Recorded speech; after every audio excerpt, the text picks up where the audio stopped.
Welcome to the shack. I'm Rick. This is just a quick update on progress I'm doing with my old Atlas table saw. After I got this all completed, as you saw, this is like a Frankenstein table saw. After I built the workbench for my father-in-law, it was just like, I have to get this done. I need a fully functional table saw. Either I break down, spend the money, or I just spend some time and get this back in order.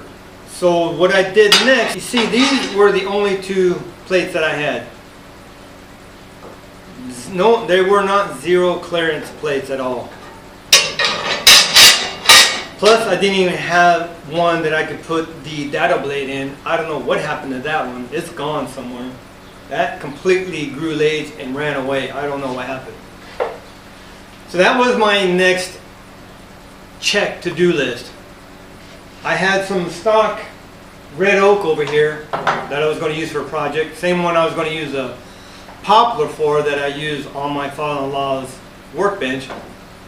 Unfortunately, it was 3/4 inch, but versus going to buy more, I figured I'm just going to utilize what I have without buying any more. I used these as the template.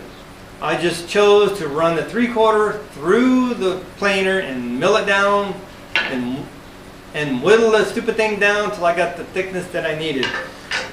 Instead of going by this thickness, I used my mic and checked the ridge and the depth between the ridge and my tabletop.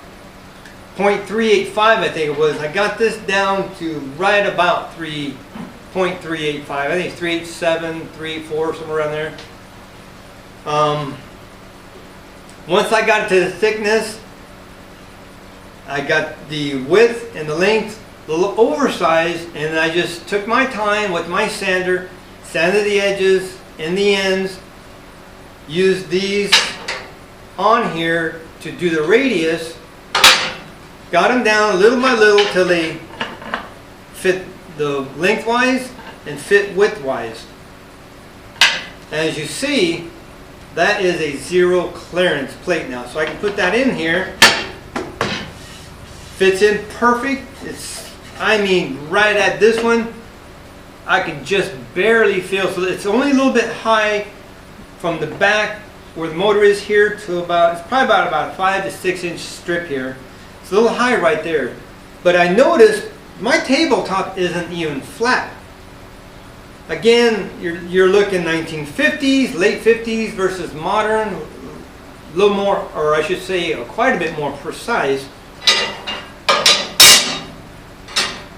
And unfortunately, when I was trying to true out my blade, when I'd run the miter down this way, I am at 1/1000th off. It's right at 0 in the front, 1/1000th in the back.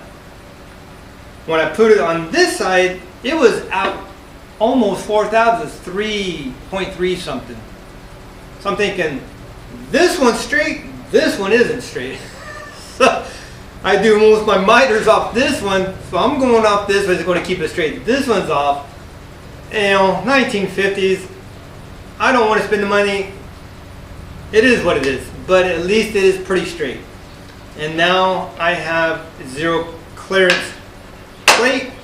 This one I may use for dados, and I may make me two more so I can have a 45 and a 20 to 22.5, a little bit around there. So if I'm going to do profile for drawer fronts again, if you watch the video, it kind of wobbled in there when I was going down here because it just wouldn't sit along that blade, and it was a little bit scary. If I had this in there, it would have been nice. I could have just fed it right on through there very, very smoothly. But so now that I have this done, my next thing is I want some type of dust collection.